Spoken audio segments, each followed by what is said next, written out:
This is that 4x4 show, and this week we visit Lesotho, the Mountain Kingdom, with a caravan. Also drive an extremely fast Land Cruiser, and we visit the recently held Landy Festival. And then, of course, our Jeep heads off to Pretoria for a bit of Botox treatment.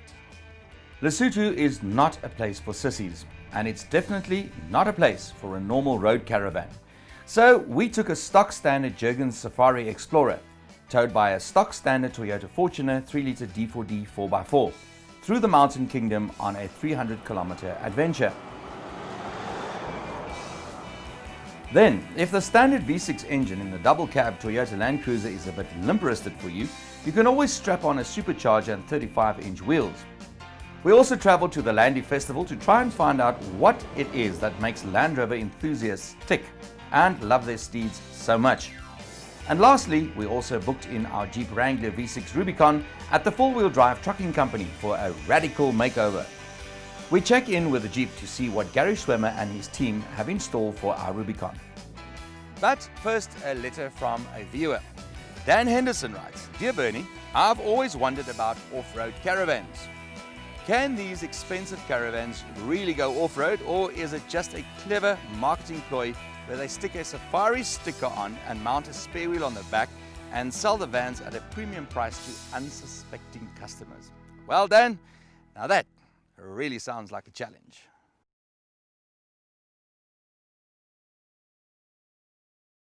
So here we are in the Mountain Kingdom of Lesotho, and we find ourselves here with South Africa's favorite SUV and also South Africa's favorite off-road caravan, the Jurgen's Explorer. And for the next 2 days, we're going to be testing these two vehicles over some of the most rugged terrain that you could possibly find in Southern Africa. Before we get rolling up the Moteng Pass, some quick lowdown on our rig. We all know the Toyota Fortuner. This is a standard 3-litre D4D 4x4. The 3-litre turbo diesel engine delivers 120 kilowatts of power and 343 newton meters of torque at a low 1,400 revs per minute. It is permanently four-wheel driven, and although the drivetrain is starting to show its age some, it remains one of the most solid packages in the SUV segment. At 500,000 Rand, it is a sizable investment, albeit a very solid one that won't lose as much value as many other SUVs.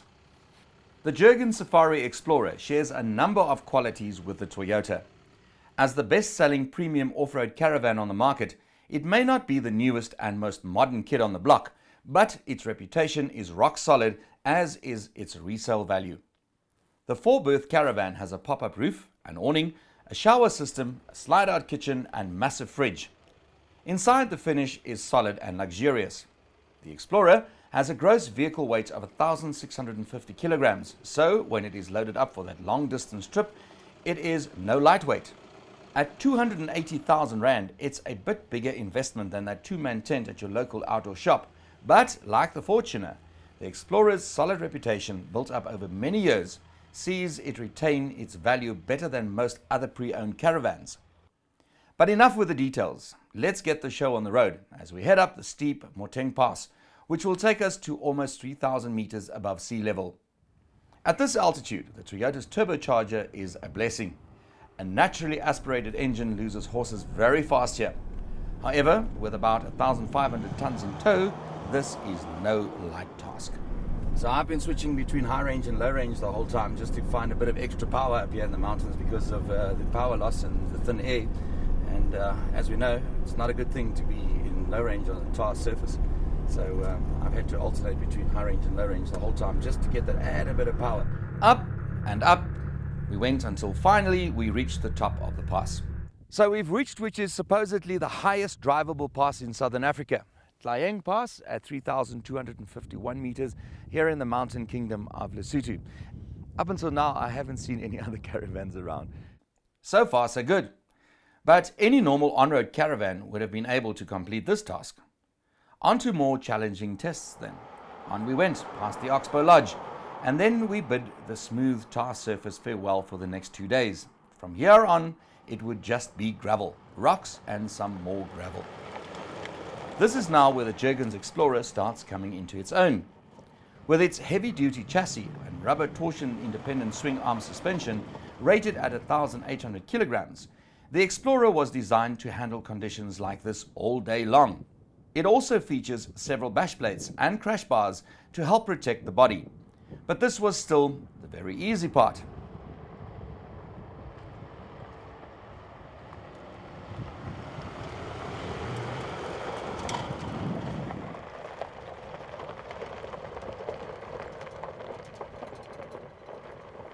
We soon reached the turnoff to the Letseng diamond mine and the Mapoka camping site. To get to this camping site, we'd have to drive down a mountain or three into a valley where we would camp next to a river. And to make matters even more interesting, it was getting dark fast. Oh boy.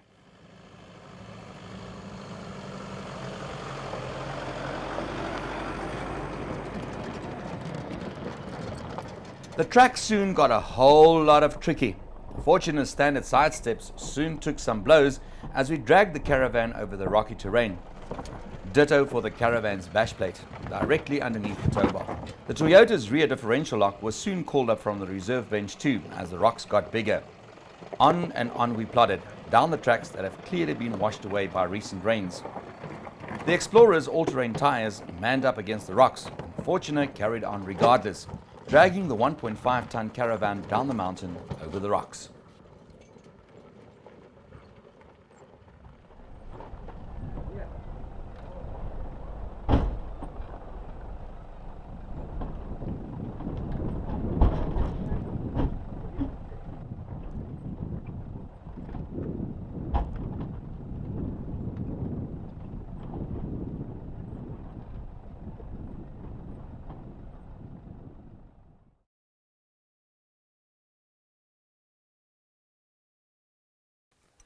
It's an hour and a half later, and we're here. We started our descent just after 5 o'clock, and it is now 6:30. The road is a lot worse than I anticipated. I hadn't been here in a while, and I must be honest with you, a normal caravan on this road, it's a no-no. I'm sorry. Right now, tired, and I'm going to sleep. Good night.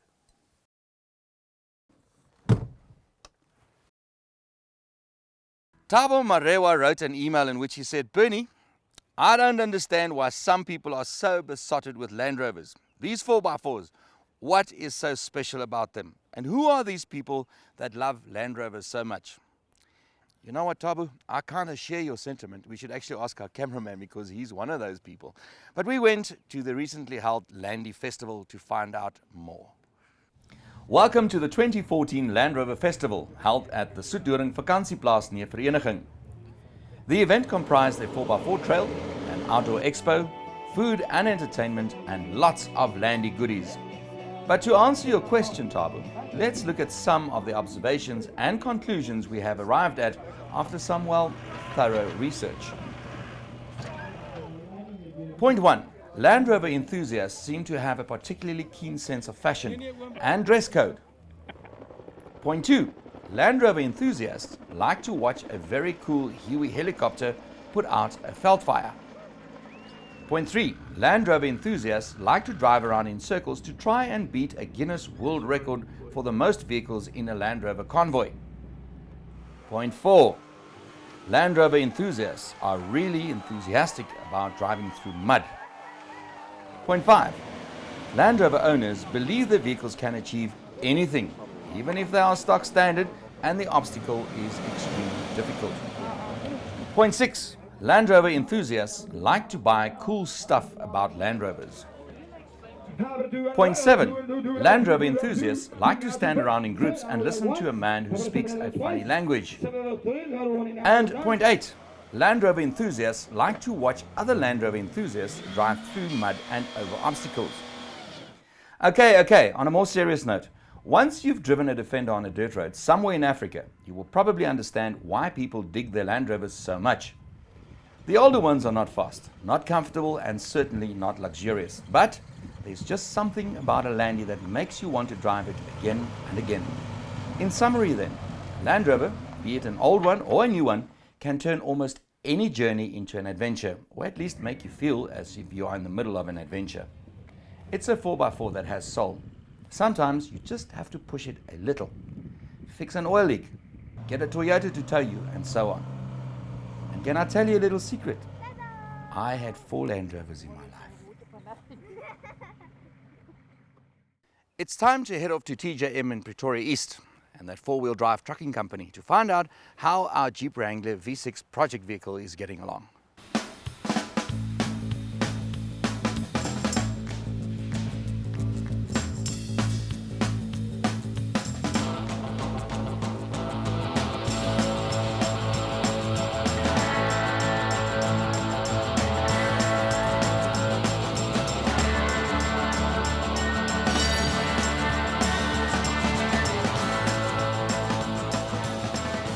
The Jeep Wrangler V6 is now in the custody of Gary Swemmer and his henchmen at the four-wheel drive trucking company in Pretoria East.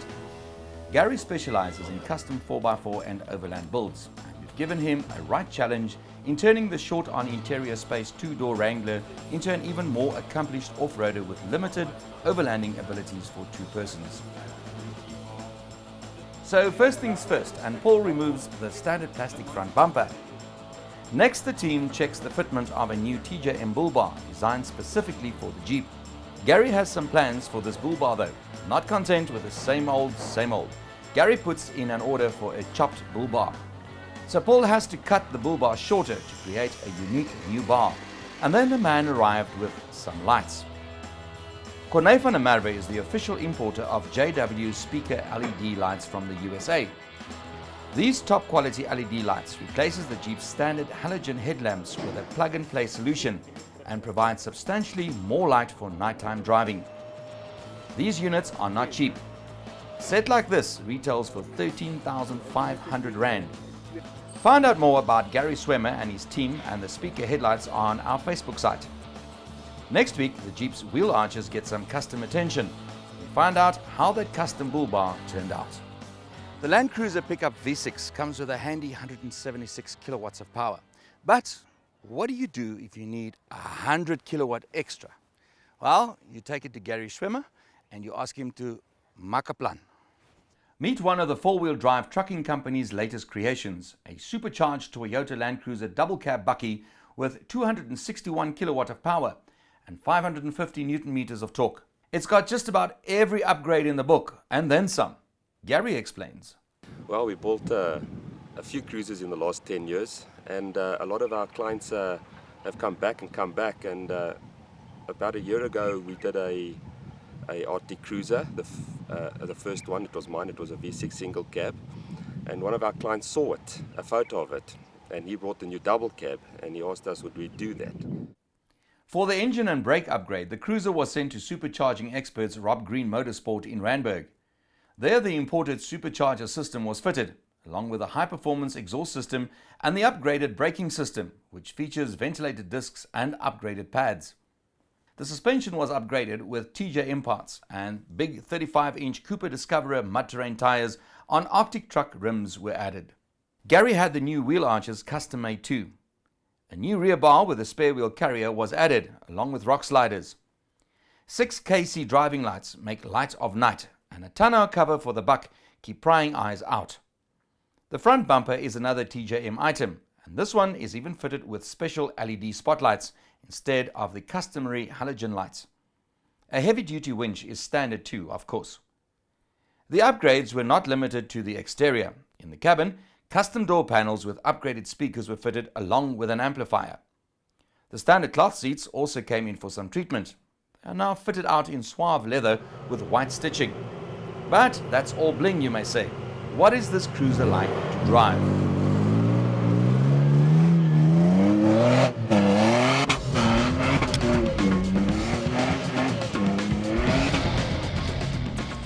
We could hardly get Gary to stop power sliding the Toyota on Rhino Park Sand to change camera angles. There are just so many horses on tap, and it's a whole lot of fun too.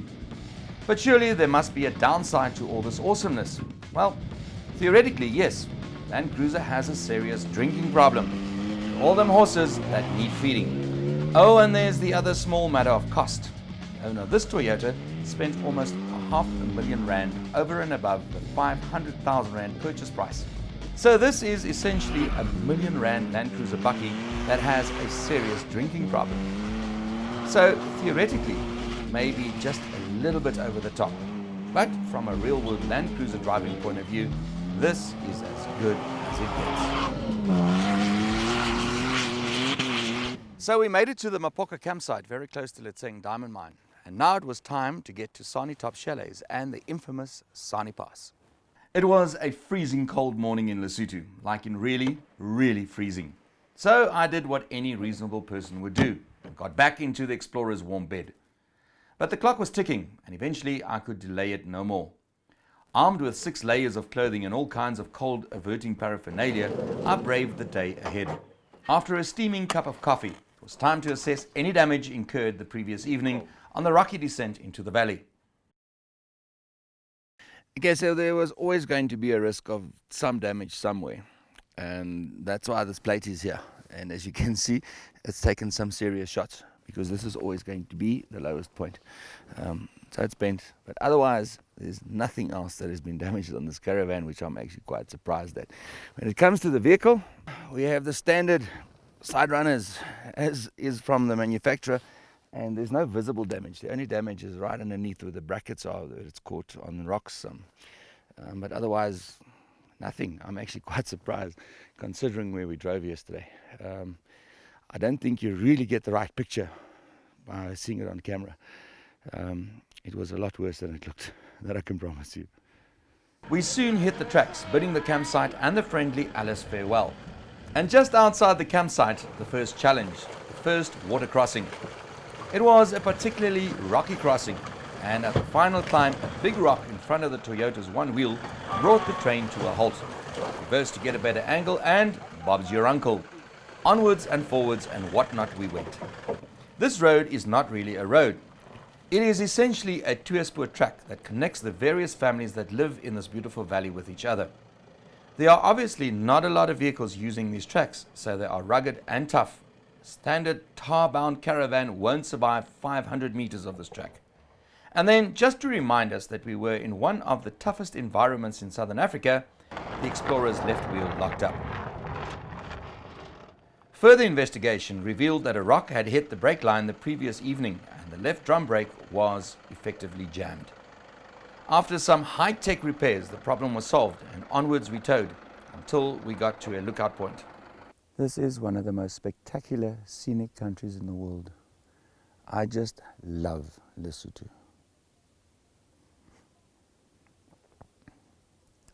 If you have a look, we're going to go all the way around. The track drops into the valley.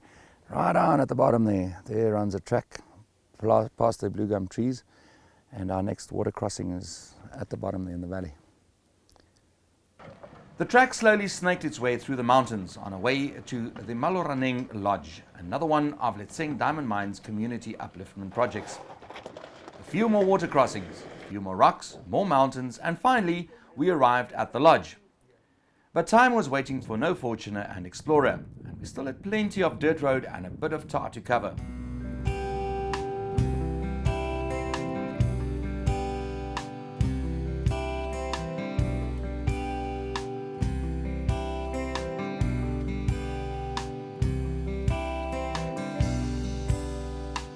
One thing that is for sure, in Lesotho, using the actual distance to your destination will not offer an accurate calculation of how long it will take you to get there.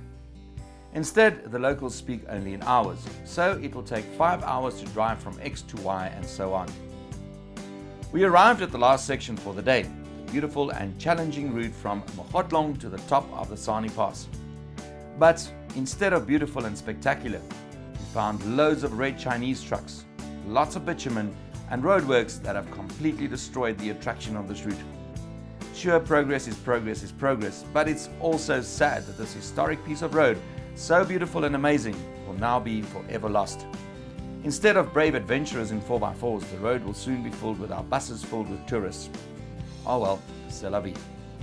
The going was still extremely slow, and again we had to drive the bit to the Sani Top Chalets camping area in the dark. It was bitterly cold, so I did what any reasonable person would do. I parked the rig, climbed into my 6 layers of sleeping bags, and went to sleep.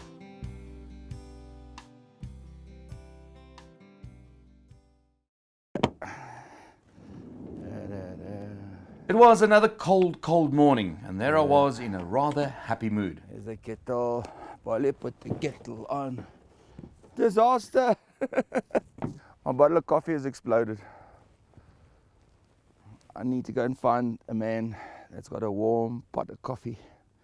I think that calls for that. It's been a tough 2 days, man. It's really been tough. So off we went to Sunny Top Chalet to see a man about some coffee. And did we get some? Oh boy, it was brilliant coffee. So we've come to the last day of our little Lesotho adventure, almost 3-day adventure. And it's the last test for the caravan and the Fortuner today. Sani Pass, affectionately known as the Dragon. This was it, the last test in our 300-kilometer odyssey through Lesotho. The first section of Sani Pass as you go down is very steep with plenty of switchbacks. Although the track is no longer as narrow and as rocky as it once used to be, it's still no walk in the park. Especially not with a 1.5-ton caravan in tow. But in second gear low range, the Fortuner hardly batted an eyelid here. It was all cool, calm and very much collected.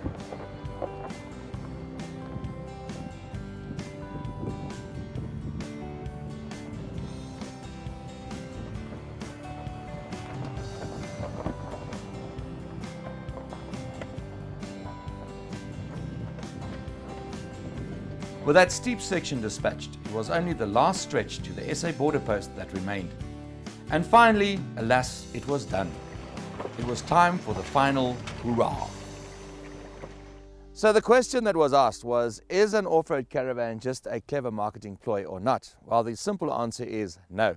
Because we've just completed almost 300 kilometers of serious adventure driving through Lesotho. This is truly an off-road caravan. Yes, we had one small incident, but nothing that couldn't be taken care of. Here we are, happy campers. Well, folks, that's unfortunately all for this week. Next week, we send Mr. T off on an epic journey of his own. Have a look at another big 4x4 rig. We also drive an awesome 4x4 trail, and we catch up in the latest of our project vehicles. See ya.